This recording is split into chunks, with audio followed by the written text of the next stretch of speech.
We've talked about recursion and sorting. We have a few more to go, and in this section, we're going to talk about searching and traversal, including breadthFirstSearch and depthFirstSearch. Searching is something we do a lot on our computers. When we talked about sorting, some of you may have been like, meh, it doesn't really sound that useful. But searching, we use that every day, don't we? We look for files on our computer. We run Command F and search for things, search for words in documents. We search Google. We search YouTube. We search hashtags on Twitter and Instagram. Searching is a big part of our lives. But how are all these computers and programs able to search things so fast? There's more and more data in this world, more and more websites to search for. How are we able to do these things so fast? How is Google able to do these things so fast? Well, in this section, we're going to build this foundation of how it all works. And we're going to be talking about a few types of searching and traversal. And hopefully, by the end of it all, you're going to understand how places like Facebook, Google, and Google Maps work when it comes to searching at a fundamental level. Let's get started. Welcome back. Let's talk about the very first type of search, linear search. In computer science, linear search or sequential search is a method of finding a target value within a list. And we should be familiar with this before because throughout the course, we've looped through arrays to find items. It sequentially checks each element of the list for the target value until a match is found, or until all the elements have been searched. Let's take a look at a visual. Linear search is simply this. We have items that can be nodes, that can be numbers, that can be anything. And we go one by one looking through the list. We check the first item, then the second item, the third, the fourth, the fifth, and the sixth. In the best case scenario, we find what we're looking for in O of one time because it's at the very beginning of the list, such as if we were looking for 6 over here. However, in worst case, we have to go through the entire list if we're looking for 9 and check every single node. Or if we're looking for something that doesn't exist, we still have to check through every single item. And this type of sorting is very familiar to us.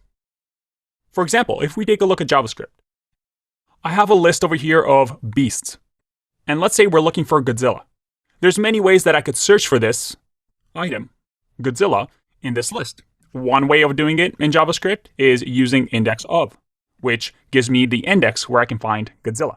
And this uses linear search to try and find the item. Another way is to use find index. That takes a function with a condition that the item must equal Godzilla. And it's going to return true when it finds something. Again, if I run this, I get 1. Another way is to use the find function, giving it the same function as we did above, but this time it's going to return the actual item instead of the index, Godzilla. And then also finally, we also have this way of searching, the includes method that simply says, does beasts include Godzilla? And it's going to give me true or false. In this case, it's true. And your language will have different ways to implement this type of search. But all of these searches are linear searches. That is, worst case, we're going through the entire list. And as you know, our inputs or our lists can get really, really large. And linear time, O of n, is okay, but it's not the fastest. We can't use linear search to index websites like Google or search for friends like in Facebook because it's going to cost us a lot of time. Is there a better way? Well, what if the list of our data here was perhaps sorted? Would that help us in any way? Would we be able to improve? Let's say we're looking for 9 now, and we knew that the list was sorted. Let's answer that question in the next video. Welcome back. In the last video, we asked the question, is there a better way to find a number in a sorted list? And just for this example, let's add an extra number to our list. That's better. Let's say I was looking for 34, and I knew that my list, let's say array, was sorted. What's a better way to go about it instead of checking every single item one by one from left to right? Well, we can use something called binary search. Because we know the list is sorted, we can discard half the items instead of one at a time. Let me show you. We can start in the middle of the list and say, is 9 higher or lower than 34? Well, 34 is higher than 9, so let's discard everything to the left of it. And then we go to the middle index again. In this case, there's no technically a medium, so let's just choose 12. Go to the left of the medium. Is 12 higher or lower than 34? Well, it's definitely lower, so let's remove everything to the left of it. And then let's find the middle index. And, oh, we just found 34. Instead of going through the item one by one, we did that in 3 operations. And this looks familiar, right? And it's something we learned about when we talked about trees, specifically binary search trees. Because if our data is sorted, we can do better than O of n, or linear time. Because this sorted list might remind you of something. We're essentially creating a binary search tree. Unlike linear search, we can discard half the items instead of one at a time. And you might be thinking, well, that's ridiculous, Andre, because in order for us to even search this, we have to sort the list first, and that takes computational power, right?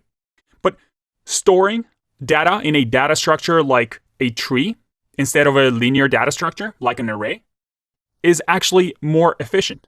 And this is something we've already discussed with tree data structures. As we insert items, if we sort them, it actually gives us better performance than adding it to an unsorted list that we have to search through one day. And because in a tree, where we make a decision, should we go left or right? Should we go left or right? And we discard half the items every step. This should trigger something in your brain that's saying, oh, this is a divide and conquer approach, which gives us a log of n time. Because log of n comes from the fact that we're not visiting all nodes. Each step down the tree, we're eliminating nodes. So this is the deal with binary search. You split a list of a sorted item and decide from there whether item you're looking for is in the left or the right of the list. And because the list is sorted, you can make that decision very easily by just comparing things. And we just keep going until we find what we want. In this case, number 34. We make 1, 2, 3 decisions. And this makes sense because if you're a teacher that's looking at a stack of essays and papers by students, if that stack of paper is not organized, then you have to go through it one by one to find, let's say, Timmy. But if the stack of paper is sorted alphabetically, then you can find Timmy by dividing the papers half each time until you get to Timmy, just like a phone book. We start with n elements. Then when we step down, we have n divided by 2 elements remaining. And as we step down, we have n divided by 4 elements remaining. And we keep going until we find our element. And in the sorting section, we learned that merge sort and quick sort are doing the same thing. And we also learned how to actually search through this tree in our data structure section, right? With linear search, we had for loops. With a binary search tree like this one, well, we had our lookup method, where we checked the left node and the right node and divided up the list using a while loop in half each time. So we know how to do linear search and binary search. We know that binary search is going to be log of n, time complexity, versus linear search, which is O of n. But what are these two? Well, up until this point, we've talked about when we're searching for an item, where we know that 34 exists, our list is sorted in a binary search tree, and we know where to go, left or right. But sometimes we have to do something called traversals. And traversal simply means, well, going from node to node, either finding a specific thing or making sure that you touch every single node. Perhaps we want to add a color attribute to each node here. Perhaps we want to update these numbers and multiply them by 2. In that case, we have to visit every single node. How do we do that? Let's find out in the next video. There are times when we want to do something called traversal. And the name traversal and search is often used interchangeably, sometimes meaning the same thing, sometimes not. Up until now, we talked about binary search trees, and we knew what we were looking for, and we always knew where to go, left or right. But other times, we want to do some operations on the same node. As I mentioned before, we might want to add a color property to this node. Perhaps if we had a user node, we want to add an age property to all our users that are in a tree structure. Perhaps we want to add a shape property to these nodes. Or perhaps we don't have a sorted tree. It's not a binary search tree. Or we have a graph that has no order to it, in which case we have to visit every node. Or maybe we're working at Google and our boss asked us to, hey, can you check if our binary search tree we entered into our database is correct and that it's actually valid, and making sure that the left item is always lower than the right item? And in order for us to check that, we have to touch every single node. But how would we go about doing this? You can think of traversals as visiting every node. And as you can imagine, because we're visiting every node, that's an O of n operation, linear time. Up until now, we did loops to visit all of our other data structures, like arrays, linked lists, hash tables, queues, stacks. So how do we go about doing this in a data structure like a tree or even a graph? Well, luckily for us, there's two ways of doing this that we need to learn. One, it's right over here. Do we have to do a tree traversal or do we have to do a graph traversal? In that case, our two options are the exact same. We have breadthFirstSearch and depthFirstSearch. And sometimes this is called traversal instead of search. As you can see, both with trees and graphs, it's the same thing. The big O is O of n because we have to visit every single node using these two techniques. But let's review why this is important and why we don't store everything in just lists, which are simpler to understand. Well, the main benefit of why we don't put complex data into just lists, like arrays that are sorted, is that we get the O of log n searching. What about hash tables? Those are easy. Well, remember that hash tables aren't ordered. And at the end of the day, we represent data with different data structures based on their needs. And trees and graphs work really well for a lot of cases, which we've already discussed. When we search for things, we have the benefit, but also when we insert or delete items, we have better performance than something like an array. But we also maintain the order that we wouldn't have otherwise with hash tables. Trees and graphs are used a lot when we want to search nodes or visit every node, and it represents a lot of data that models the real world. Now, let's explore how these two traversal techniques work. I'll see you in the next one. Bye-bye. Welcome back. Let's look at the first of the two types of searching or traversing a tree or a graph. It's called breadthFirstSearch. Try saying that 5 times really fast. The way breadthFirstSearch works is that you start with the root node and move left to right across the second level, then move left to right across the third level, and so on and so forth. You just keep going from left to right, level by level. And you keep going until you find the node you're looking for, or the tree ends. Let's have a look at another visual. breadthFirstSearch works like this. We go to the root node, then the second level, the third level, and then finally the fourth level. You can see here how they're numbered, going one by one by one. Now, we're going to code breadthFirstSearch and understand how it works, but I want to mention that breadthFirstSearch uses additional memory because it is necessary to track the child nodes of all the nodes on a given level while searching that level. This means that we need to track every node and its children in order. And we're going to talk about some of those implications when we code breadthFirstSearch and also look at the pros and cons compared to the other kind, depthFirstSearch. But let's go to our code for a quick example.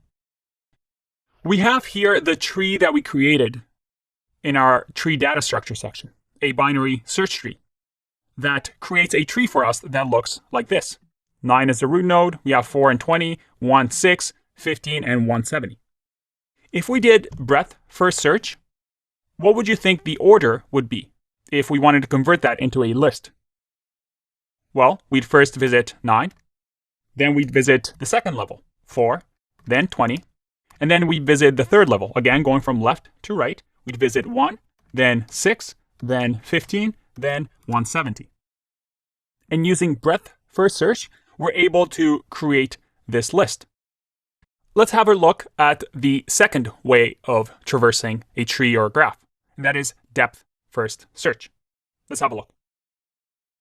Depth first search, unlike a breadth first search, is a little bit different. The search follows one branch of the tree down as many levels as possible until the target node is found or the end is reached. When the search can't go on any further, it continues at the nearest ancestor with an unexplored child. Let me show you. We start off with 9, then we go to 6, then we go to 1, and we've reached a leaf node. There's no more children. So we go back up to 6 to our ancestor and then see if there's any more unexplored children. In this case, we haven't gone to 4, so let's go back up to 4. And now we go up because there's no more children all the way up to 9 and say, all right, let's go to the right now. We go to 12, then 34, and then come back up and then search 45 as well. Now, depth first search has a lower memory requirement than breadth first search because it's not necessary to store all the child pointers at each level, something that we'll see when we actually code it. The idea with depth first search is that we want to go as deep as possible into a graph, usually starting from the left side, and then start going to the right until the traversal of the tree is done. As the name suggests, we go depth first, that is deep first, versus breadth.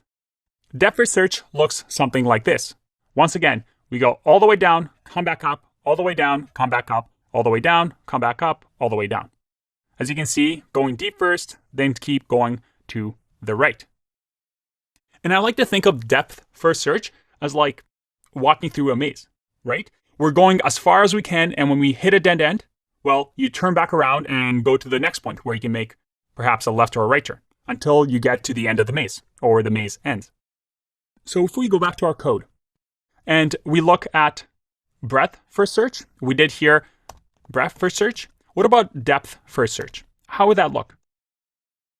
Well, from what we know, and hint, hint, there's going to be different variations of depth first search coming up. But from what we know, we would start off with 9, then 4, then 1, then go back up to 4 and then find 6, go back up, find 20, go to the left 15, and go to the right 170. So our list is a little bit different than breadth first search. We have different orders. But why do we have these two ways of exploring a tree or a graph? What's the pros and cons? And up until now, I've just been talking, but you might not understand why one is better than the other. And before we implement this into code, I want to go over the pros and cons of each. So let's do that in the next video. I like to think of breadth first search as a water flooding from the top, kind of like this, where we check from the top all the way down. And I like to think of breadth first search as these little lines that go one as deep as they can, and then they keep going to the right. But what is the advantage over the other? They both do the same thing, traversal, but each one is used for different reasons. And in interviews, you'll get questions about what type of traversal to do. And usually you'll have one of these two answers that you'll have to say. So when should you use one over the other? And we're going to explore that throughout the next couple of videos, but I want to start off with the main pros and cons. The time complexity for breadth first search and depth first search is the same, right? They all visit the nodes at least once. So it's O of n. All traversal is O of n. So when we're trying to traverse through a tree or a graph, what we're really trying to do is walk through the tree without ever repeating ourselves. And the order is the thing that matters when it comes to breadth first search and depth first search. Now, let's talk about breadth first search. With breadth first search, it's very good for finding the shortest path between a starting point and any other reachable node. Because we always start off with the root node and then search the closest nodes first, and then the nodes further, and then further, and then further. And this is going to become more apparent when we talk about graph traversal. And we have some videos specifically for this discussion. But the one downside with breadth first search is that it requires more memory than depth first search. Again, something we'll discuss more of when we start coding it. But a good rule of thumb is that if you have additional information on the location of the target node, and you know that the node is likely in the upper level of a tree, then breadth first search is better because it will search through the closest nodes first. On the other hand, depthFirstSearch is the opposite. If you know that the node is likely at the lower level of a tree, perhaps depthFirstSearch is better in that case. And depthFirstSearch is really good at asking the question, does the path exist to a certain node, from a source node to a target node? Again, something we'll get more into when we talk about graphs. The big advantage with depthFirstSearch is that it uses less memory than breadthFirstSearch. The downside with depthFirstSearch is that it can get slow, especially if the tree or graph is really, really deep. And it's not necessarily good at finding the shortest path, like breadthFirstSearch. Now that we have an idea of when to use what, I know it's not 100% yet, we're getting there, but first I want to do a bit of an exercise. Welcome back. Let's do a little exercise with just the general information we have about these two traversal techniques.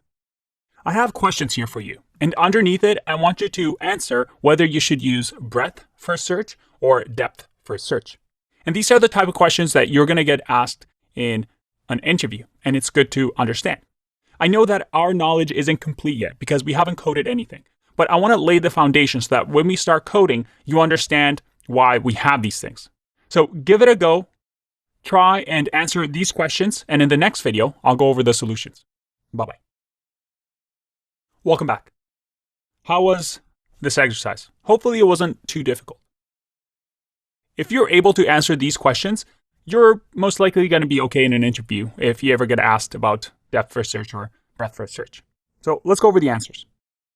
If you know a solution is not far from the root of the tree, well, we talked about this. We want to use breadthFirstSearch because it starts searching the closest nodes to the parent first. If the tree is very deep and solutions are rare, well, this is a bit of a tougher question, but we would use breadthFirstSearch. And the reason we would do that over something like depthFirstSearch is that depthFirstSearch will take a really long time with this type of a tree. Because the tree is really deep, it's going to go one by one, going really, really down below. And because solutions are rare, it's most likely going to just repeat that step over and over and over. And as you'll see with depthFirstSearch, we use recursive functions. And with depthFirstSearch, that can take a really, really long time. Although with this one, we also have some memory concerns with breadthFirstSearch. So your answers may vary, but this is what I would use. As long as you can explain that to the interviewer, you're fine though. What if the tree is very wide? That is, there's a lot of nodes. It's not a binary tree, it just has a ton of nodes underneath each parent. Again, this is a bit of a tougher one, but we want to use depthFirstSearch. Because a breadthFirstSearch, and I'm going to say BFS from now, is, well, it's going to need too much memory. The way breadthFirstSearch works is that it has to keep track of the nodes in the current level in something called a queue that we will see. So because of that, it might take up too much memory. What about the next one? If the solutions are frequent but located deep in the tree? Well, in that case, we'd use depthFirstSearch. So hopefully we'll be able to find an answer quicker than breadthFirstSearch. What about the next one? Determining whether a path exists between two nodes. That is what depthFirstSearch is built for. What about finding the shortest path? That is for breadthFirstSearch. Now, keep this document in mind and revisit it as we learn more and more about these two algorithms, because things are going to start making sense more and more. But this is a good sheet to keep in mind before you go to an interview in case you get asked these questions. Enough talking for now. I think it's time for us to start coding these algorithms. I'll see you in the next one. Bye-bye. Welcome back. Let's start to code our very first algorithm with breadthFirstSearch. If you remember, with breadthFirstSearch, we have to go from the top, then to the left, and then visit all the nodes in that level. And when I said that it uses a lot of memory, is that when it visits 6 and 12, from there, it's going to go back to 1, 4, then 34, then 45. So as it goes through this level, we need to keep a reference to all the children nodes of every node that we visit so that we can go back to them and visit 1 and 4. That's where the memory is coming from, because we have to keep track of those children of the level that we're on. And you'll also notice this path that we're taking from 9 to 6 to 12 to 1 to 4 to 34, 45. We're going to be using a queue data structure, which allows us to keep a reference to the nodes that we want to come back to. Because we know 6 is in front of 12, we can go back to it and discover its child nodes. So let's get coding with our breadthFirstSearch algorithm. We have over here our binary search tree from our tree data structure section. We've already implemented the insert, lookup, remove methods, and we've created this binary search tree that gives us this type of tree. Let's remove these for now and start coding our own breadthFirstSearch implementation. And ideally, by calling this function, we get a list of all these items in the order of breadthFirstSearch. That is 9, 4, 20, 1, 6, 15, 1, 17. Let's call this breadthFirstSearch.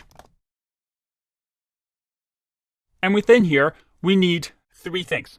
One is the current node, which will start with the root node. And we need 2 other things. One is the actual list that will be our answer. We'll have an array here where we insert these numbers into in the order of breadthFirstSearch. And we also need a queue data structure, which we'll use an array for this example, to keep track of the level we're at so that we can access the children once we go through it. Remember, we're going to keep track of 9, then we're going to keep track of 6 and 12. And when we get to 6 and 12, that's going to be in our queue, but we have to go back once we're at the end of that level to 6 so that we can discover 1 and 4. So that's what the queue will be used for. Now, the very first thing we're going to do is to add to the queue the very first item, the root node. So we're going to say queue.push current node. Now, what we need to do here is go from the current node down to our children node. And again, go from left to right, and then go to their children node and go from left to right. And the way we're going to do that is to use a while loop. And we'll say that as long as queue.length is going to be greater than 0, that is, we have nothing left in the queue. In that case, we'll say that the current node will be queue.shift. And shift simply means that we take the very first item in the queue. Remember, a queue is just a lineup to the roller coaster. And the first person that comes in gets to go first on the roller coaster. And shift simply returns and removes the first item in the queue. In our case, we'll have 9 as the first item in the queue, the 9 node. And we're going to shift that and assign it to the current node. And because this is the root node, we want to start off in our answer that the list will have the number 9 at the top. Let's move this up here just so you can see better. So the first thing we're going to do is say list.push the current node.value, which will be 9. So we have the first answer in our list, which is 9. From there, we're going to say, hey, does the 9 node have a left child? Because if it does, let's add it to the queue, saying that we need to check out that node, and we'll push it to the queue, current node.left. So what we just did here is we've added 4 to the queue. And then we also want to add 20 to the queue. So I'm going to say if, after you've added 4 to the queue, I'm going to say, hey, does the current node have a right node, child node? In that case, we'll add it to the queue again as the second item in the queue, and the current node.right will be pushed to the queue. And this is the amazing thing of what we just did. Now that the queue has 2 items, as it passes through, it'll have 4 and 20. It's going to loop through, come to this line, and say queue.shift is going to grab 4 and say push 4 to the list. And then it's going to say, hey, does 4 have a left child? Yes, it does. It has 1. Well, then add it to the queue. So 1 gets added to the queue that has 4, 20, and now 1. And then we say, hey, does 4 have a right child? Yes, we have 6. Well, we're going to add that to the queue again. So we're going to have 4, 20, 1, 6.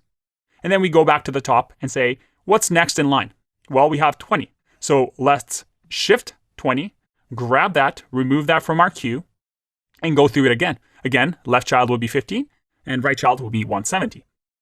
If we console.log here, our current node dot value, and actually let's just log it down here, which will be the shifted node. That is the node that we're going to be operating on and checking. Oh, and we'll have to actually call that. So let's do tree.breadthFirstSearch, and I click run. We see that I'm checking 9, then I'm checking 4, then I'm checking 20, then I'm checking 1, then 6, then 15, then 170. Very, very cool. And we're pushing that to the list every time. So all we need to do at the end is just say return list. So that if I run this, look at that. I have my breadthFirstSearch that returns 9, then 4, then 20, then 1, 6, 15, and 170. That wasn't too bad, was it? We see from this code here that it's quite simple. And the only issue that we have is that this queue can get pretty large because we have to keep reference to our child nodes. The memory consumption that can really hurt us is this queue that we keep adding to. We keep popping things, but we also add to the queue. So that if we have a really wide tree, instead of a binary tree where we just have a left and a right, and maybe we have 10 child nodes, this queue can get pretty big. And depending on the data, that memory consumption might be big. And that's one of the main downsides with breadthFirstSearch. But hopefully you see the simplicity of breadthFirstSearch. Wasn't too bad, was it? All right, I'll see you in the next video. Bye-bye. All right, we're going to do this just for fun. Usually breadthFirstSearch is implemented the way we saw it, just using a iterative approach. But for fun, I want to see if we can do a recursive breadthFirstSearch. And in order for us to do a recursive breadthFirstSearch, we can create a new function. We'll have R here for recursive. And in here, we need to create a base case, when to stop. And we will stop if q.length is 0. Or we can just say when q.length is 0, like this. If that's the case, we want to have our base case and return the list. But you'll notice here that I haven't defined what queue and list is, like I did with our iterative approach. And that's because if I go to the top here and declare these variables like I did, because in a recursive function, this function will be called over and over, we're going to be resetting these variables and lists over and over to an empty array. So the way we would do this in a recursive function is that we need to actually pass queue and list as a parameter. So that when we call it down here, instead of doing it this way, we'd have to say that the queue will have the this.root node. But remember, the queue has to be an array, so we just wrap this in curly brackets. And in JavaScript, this shows that we have an array with item of this.root, kind of like we did with breadthFirstSearch the first time around, right? The initial queue had the current node, which was this.root, our root node. And then the second parameter would be the list, our answer, which will start off with an empty array. So now that we have these, and that's a bit of a gotcha when it comes to recursive functions, we can now do something similar to what we did the first time around with our iterative approach. We'll say that our current node, let's use let here, let current node equal to this dot q dot shift. Again, same thing as we did up above over here, to grab the current node. And then we can actually just copy what we did over here. If current node left, q push the left node. If current node has a right child, then push it to the queue as well. So I'm just going to copy this and add it over here. Make sure the indentation is working. That's better. And finally, because this is a recursive function, we want to return the function so that it goes through again, and this time giving it the queue and the list. And I know this can get a little bit confusing. You might have to look at it. But going through it step by step in your head, you might want to grab this code after this video to see how it works. It's not that much different from the iterative approach.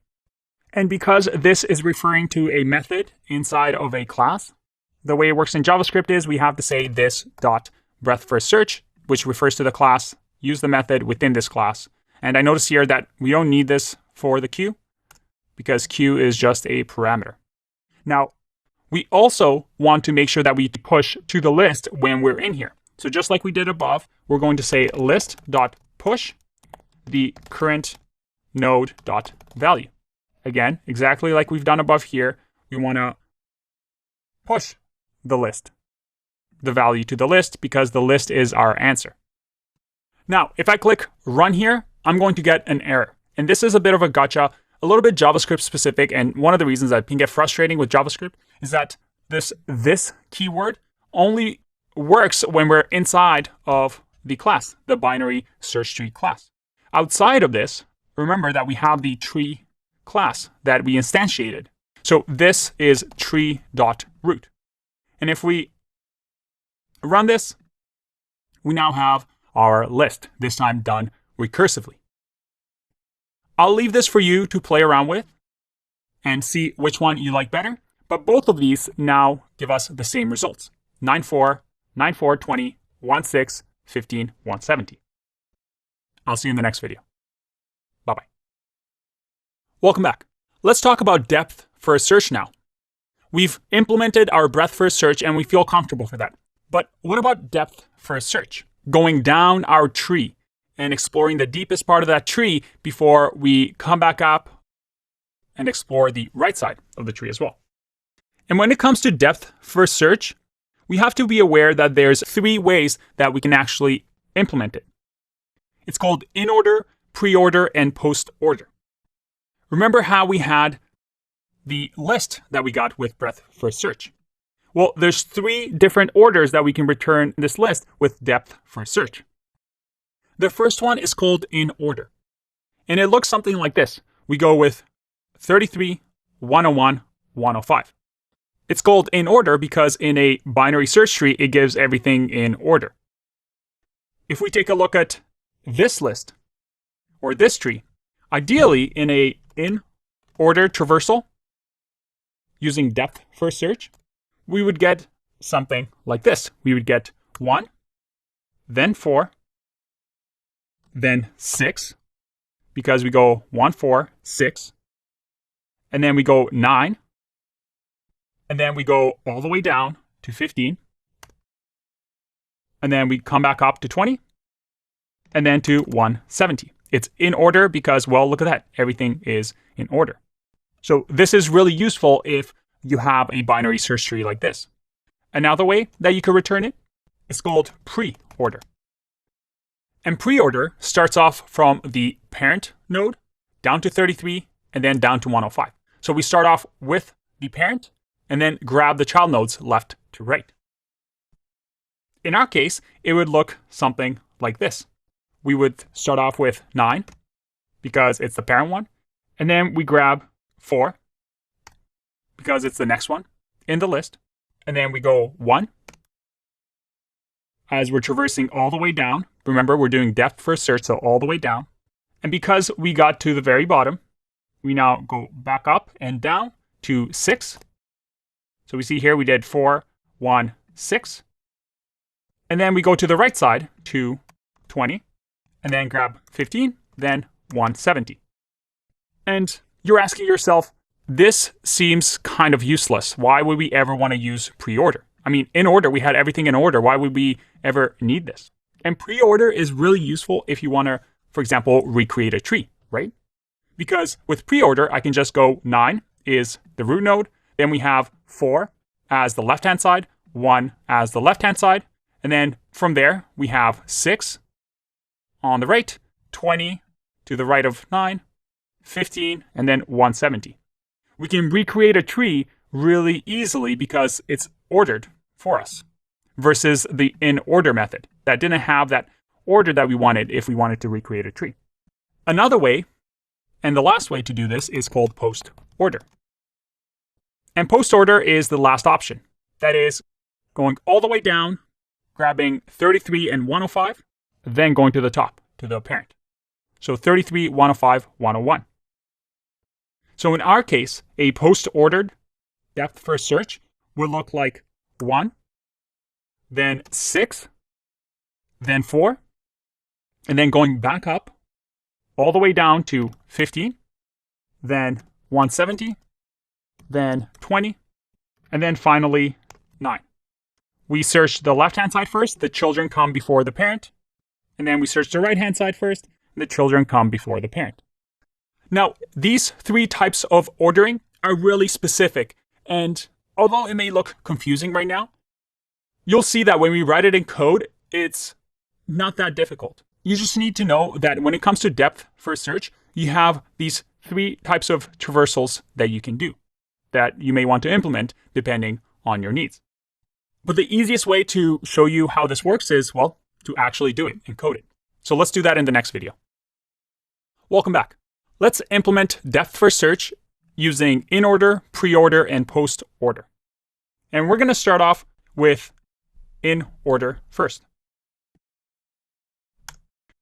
Now, let's name this, let's call it depth first traversal, or search in this case, and we'll say in order. Now, within here, we're going to use a recursion because, well, most of the time depth first search is implemented using recursion because it's quite simple to do so, as you'll see. But if you remember from implementing breadthFirstSearch, with recursion, because we're going to be calling this function over and over, we can't just declare variables inside of it because they'll be reset. So we're going to do the same thing as we did here. But to keep things clean and to also show you how different ordered depth first searches work, because we're going to have 3 of them. We're going to have InOrder, PostOrder, and PreOrder. I'm going to create 3 separate functions down here describing these. So all I'm going to say in here is we're going to have return traverse in order function. This will be our recursive function. And DFS InOrder method simply returns whatever gives us this result. So in our case, we're going to add this.root, start off with our root node, and we're going to give it a list where our answers will be entered. And we're going to do the same thing for PostOrder and PreOrder, just naming them their appropriate ways. So let's write the first function. Traverse, if I can spell, traverse, PostOrder, and PreOrder. There you go. Let's start off with the first one. It's going to be a function called traverse in order that we created up above. That's going to get a node and some sort of data, or we can call it list in this case. Now remember that in order is going to give us the list of nodes in order, in sorted order. If we look at our tree, we want to ideally have 1, 4, 6, 9, 15, 20, 170. And the way we go about doing that is, well, first of all, we're going to check, hey, does the node have a left child? If it does, well then, we're going to traverse all the way down using recursion to node.left and pass data. Again, I know recursion can be tough to grasp at first, but all we're saying here is that if the node, especially the root node when we first start off, if it has a left child, which 9 does, then traverse all the way down. Keep going left, it's going to call this function, and it's going to keep going left until the node has no more children and we end up at 1. When we end up at 1, I want you to, well, list.push our answer, node.value. So once there's no more node left, that is, we're at 1, then go to the next step, which is to push this value 1 to the list. After that, we're going to do the same thing we did up here to the right.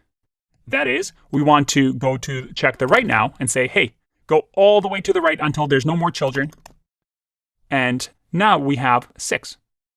And we go through this function once again. When we have 6, there's no left child, and it's going to push the current node value, which is 6, to the right.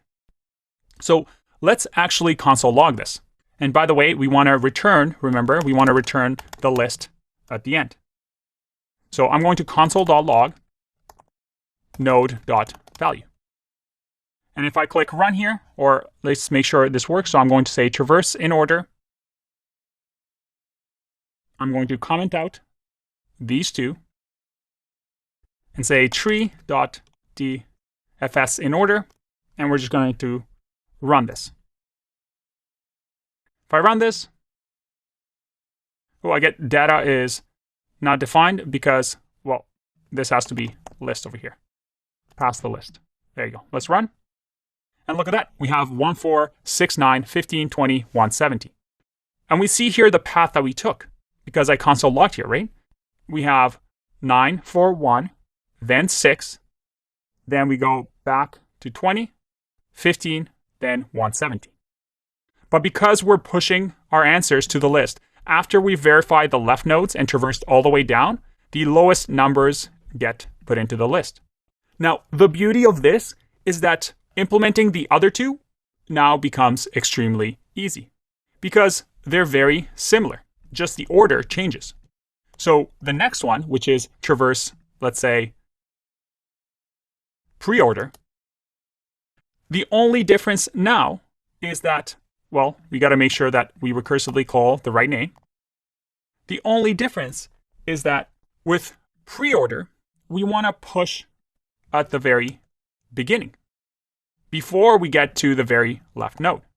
Because remember, in a PreOrder traversal, we go 9, 4, 1, 6, then 20, 15, 170. We start with the parent first, and that's the order. So we push the parent first, which is 9, then we grab 4, then 1, then we get 6, then 20, then 15, then 170. Let's see if that works.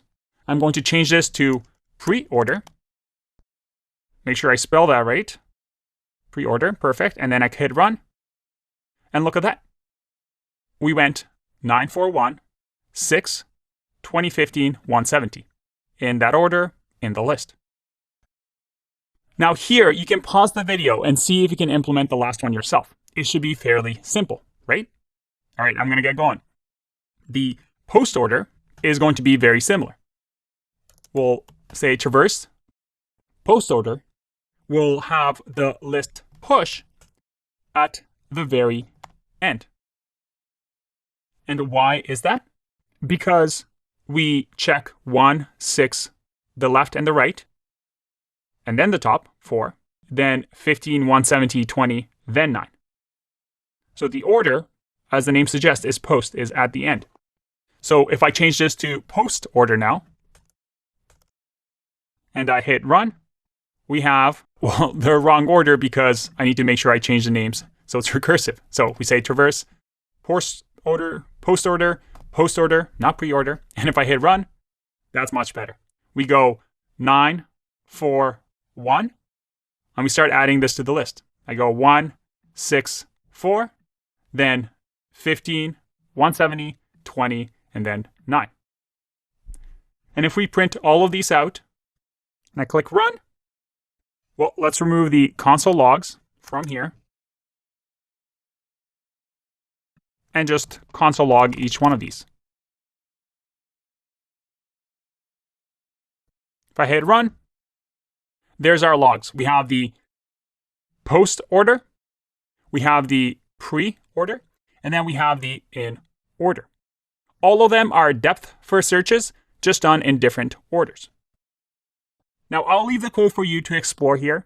Because it is recursion, it might take a bit of time to get your mind wrapped around it, but you see here that it wasn't that difficult. We implemented breadthFirstSearch, both iteratively and recursively, and we also used depthFirstSearch, InOrder, PostOrder, and PreOrder. And if you think about it, it starts to become more and more clear, especially when it comes to depthFirstSearch. All we're doing is we're checking the left element and the right element, or the right node. So that is the left reference and right reference of each node. And sure, we're doing these actions in different order sometimes, depending on which ordering strategy we choose. But we're still doing the same three things. We're checking the left, checking the right, or we're just pushing a node to our list, to our answer. And for those of you that may have realized, we're using a stack data structure right here with the recursion. Each of these functions are added to our call stack and will start to return as they reach the end. That is, there's no more left and right children. And this is important to understand because it shows the space complexity of depth first search. The amount of space that we need in terms of memory, unlike breadth first search, which used the queue, the height of the tree will tell us how much memory we'll need because the height of the tree will match the deepest recursive function. And that's what's going to be added to the stack as memory. So our memory consumption is O of height of the tree, which will give us the worst case scenario when using depth first search. So now that you understand better how these searches or traversal work, I encourage you to go step by step, code your own, see if you can add this to your tree data structure as well. Because the beauty is, once you know how this works, you also just learn how to traverse through a graph. Congratulations, and I'll see you in the next video. Welcome back. The beauty of what we just learned in tree traversal, which was O of n, we're visiting every node, is that it's the same as in graph traversal, because trees are just simply a type of graph. So using the same technique, instead of using left and right properties, perhaps there's 10 children, well, we can do the same thing using depth first search and breadth first search. And this is really powerful, right? Because graphs are used to model real life models, such as a recommendation engine in Amazon. We can now see what type of items are perhaps related or the closest relation to the last book that we bought. And in that case, they would use something like breadth first search. Or on Facebook to see what type of friend requests I should be recommended. If I have a connection on LinkedIn, perhaps, I might use depth first search to see what degree of connection I have with that really important CEO. We use depth first search. And these are the bases of how peer-to-peer networks work, how Google Maps works, right? Which is really, really powerful. And I have a nice visual here. I have our visual algo here, our good friend, and they have a depth first search. And I made this little graph. And we can traverse now using, actually, let's do breadth first search first. And we'll start off with 0. So I'm going to enter 0 in here and see how depth first search would work.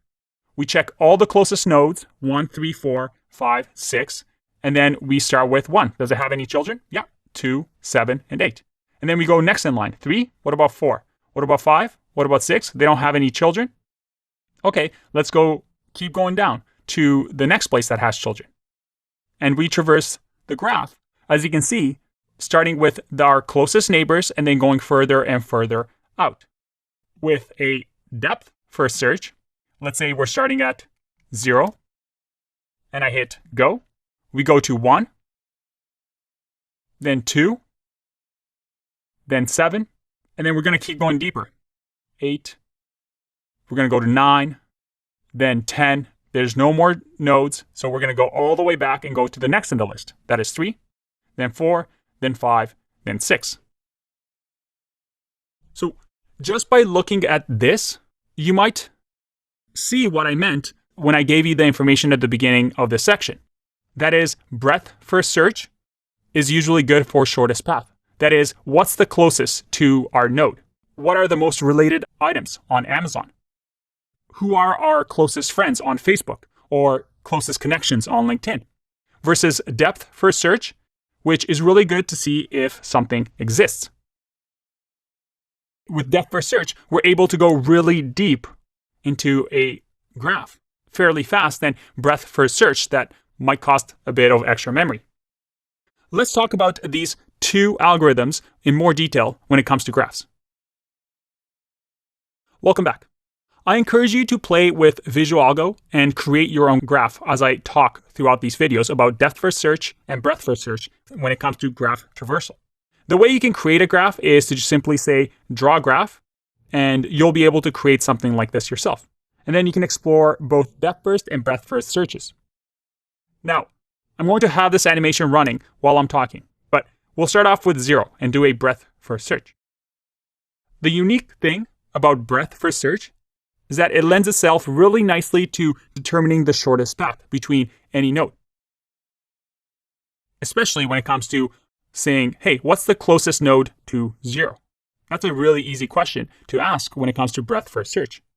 And we've already talked about how that is used in recommendation engines, peer-to-peer networks, even Google Maps, right? Facebook friend requests, and Instagram recommendations. Breadth first search, or BFS, allows us to convert a graph essentially into a tree, because we know who the children of the parent node is, and then the grandchildren, and then so on and so forth. So if we remember this diagram over here, we now understand that breadth first search, yes, it uses more memory to keep track of the parent nodes and the children nodes of that level. But it also helps us determine the shortest path, and it's better if we know that a node we're looking for is close to us, because it's going to look at the closer nodes first. So that when you get asked this in an interview, you know this algorithm is going to work well for these types of questions. Because breadth first search is crafted to help us determine the shortest path between two nodes in a graph. What about depth first search in graphs? You might not know it, but you just learned how to solve a maze using programming. Because depth first search is exactly like solving a maze, right? If you've ever done a real-life maze yourself or looked at a program that tries to solve which path to take, the idea was to go as deep as you can, and when you hit a roadblock or a place where you can't go anymore, you backtrack and find a different route. And then you keep backtracking until you find the desired node or you exit the maze. And that's the beauty of depth first search. You can now implement an algorithm that solves a maze puzzle. Isn't that cool? Just like in here, if we do a depth first search, let's say we're starting at number 1 and 10 is the exit, or 9 is the exit. And actually 1 won't work because this, unlike our previous graph, which was undirected, that is, it had both directions, I can go back and forth. This one is a directed graph that has specific directions that it can go. So let's do 0 to 9. If I do depth first search and do 9, or we'll start at 0, trying to find 9. Just like looking through a maze, I go here, I keep going through my children, and then try and go as deep as I can. And I manage to get out of the maze before I even search 6 and 5 over here. And obviously this algorithm keeps going because I didn't tell it to stop at 9. But you see how it was exactly like solving a maze. And that's why we use recursion for depth first search, right? The idea of backtracking after a dead end and then repeating the walk down another path is just recursion. Each step smaller than the other, and then we go back and then keep doing the same thing over and over. The idea of depth first search is that it's really good at saying, does the path exist? It doesn't tell us the shortest path, but whether it even exists. And it uses less memory than depth first search. The one downside with it is that if you have a really, really deep graph, then it can get very slow, because the deeper the graph, the more recursive calls, the more space complexity you add, because we have to keep track of those function calls on a stack. Welcome back. I wanted to talk about one last piece of the puzzle, especially when it comes to graphs. Although we've talked about graph traversal up until now, and also tree traversal that use BFS and DFS, there's also another thing that you should consider. Now, in an interview, you're most likely not going to implement these algorithms because they're extremely complicated and they take a long time. However, an interviewer might expect you to know about them and know that you'd use Bellman-Ford or Dijkstra's algorithm to figure out a shortest path problem. But you might be asking yourself, whoa, Andre, you just told me that breadth first search is used for the shortest path problems. Why do we need these extra algorithms? I already know how to do that. And this is actually a special case. You see, breadth first search is great for the shortest path problem, but there's one thing that it can't do. It assumes that each jump to another node in a graph, if we go back here, it assumes that each path has the same weight. With a depth first search and a breadth first search, we don't really care what kind of weight an edge has. For example, in real life, such as Google Maps, some roads are faster than the others, right? We have perhaps more traffic on one road. Maybe the distance from one node to another is shorter than the other. And these weighted graphs, which we've talked about, have a number associated to their edges. Remember, A node is called a vertex in a graph, and the connection between two nodes is an edge. And depthFirstSearch doesn't really allow us to take into account these weights. We need something else.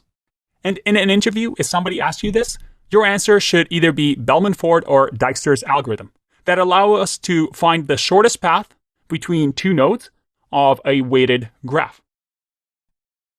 Now, Bellman and Dijkstra are two real people that are academics, very, very smart academics that came up with their own algorithm to solve the shortest path problem of a weighted graph, such as Google Maps trying to figure out what's the closest way for you to get your burrito, for example.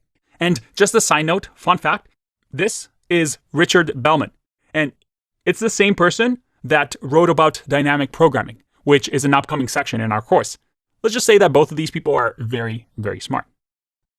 Now, both of these algorithms are quite complex, and it takes a lot of time to really get it and code it. So I will leave resources for you if you want to learn more about these algorithms, because in an interview, it's very, very rare that you'd ever have to code these algorithms. Most of the time, you just have to know that they exist and when to use them. So let's go over that. Bellman-Ford algorithm is very effective at solving the shortest path over Dijkstra's algorithm because it can accommodate negative weights. So if a weighted graph has negative weights or negative number, Bellman-Ford algorithm is going to be able to solve the shortest path problem, while Dijkstra won't be able to. Now, why would you ever use Dijkstra's then if Bellman-Ford algorithm can do better? Well, we won't get into the math of it all, but Bellman-Ford algorithm can take a long time to run in terms of complexity, and it's not the most efficient algorithm. The worst case for Bellman-Ford algorithm is usually a time complexity of O of n squared. So it's not very efficient. Dijkstra's algorithm, on the other hand, is a little bit faster than that and a little bit more efficient, with the downside that it can accommodate for negative weights between nodes. If an interviewer shows you this diagram and tells you, I want to find the shortest path from 0 to 4 on this weighted graph, you now know what you should say, right? What algorithm are you going to use? Are you going to use a breadthFirstSearch, Bellman-Ford algorithm, or Dijkstra's algorithm? The answer? Well, it should be Dijkstra's algorithm. There's no negative weights on this graph. It's a weighted graph, so Dijkstra's algorithm is going to solve that problem. Holy moly, another section done, and we're getting so close to the end. In this section, we learned about searching and traversal, some of the most popular and important algorithms. We learned about linear search and how it can be good for some cases, but not the most efficient because it has linear time, O of n. We also talked about binary search, where we're able to search through things at log of n, essentially skipping a lot of the nodes that we would need to search by dividing the tree in half. We then talked about how to traverse a tree in a graph, that is to visit every single node in the most efficient way possible. We talked about depthFirstSearch, that goes in as deep as possible into a tree or a graph, and breadthFirstSearch, that goes level by level, searching or traversing a tree or a graph. And whether you realize it or not, we've completed a lot of this mind map that looked so intimidating at the beginning of this course. You see, now, when we look at arrays, for example, we understand that, well, when we need to search through an array, we can ask the question, hey, is it sorted? Because if it is, then yes, in that case, we should divide and conquer and arrange that array in a tree-like data structure so that we can do binary search and get a speed boost of O log n. Is the array not sorted? Well, no. Then it's actually more efficient to sort the array, even though it takes O of n log n, as we know over here, and then do a binary search after we sort it. And a lot of programs do that. Although it may seem time-consuming to do sorting and then searching, it is actually faster than perhaps doing a linear search over and over. But we can also complete this part of the graph, where we come to graphs and trees.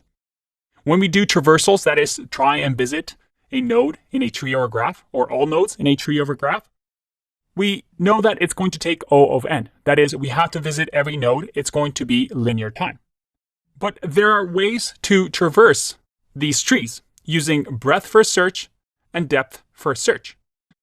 And we learned that breadthFirstSearch is great for the shortest path algorithms, while depthFirstSearch is really great at maze-solving problems, or perhaps finding if a node even exists.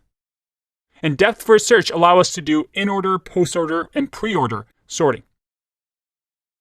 And we even coded this up all ourselves. And we learn how the code works using recursion with depthFirstSearch and also with breadthFirstSearch using both iterative and recursive using a queue data structure. Finally, we also learned a little bit about shortest path problems, such as the one that Google Maps would use when there's weights between nodes in a graph, where we can use something like Bellman-Ford or Dijkstra's algorithm to solve a problem. Congratulations! This is your mind map, and you've covered every single thing on this map, with the exception of one, and that is this one right over here, dynamic programming. It's a short section to complete our overall mind map and get you interview ready. So I'll see you in the next section. Congratulations getting this far. You're almost there. Bye-bye.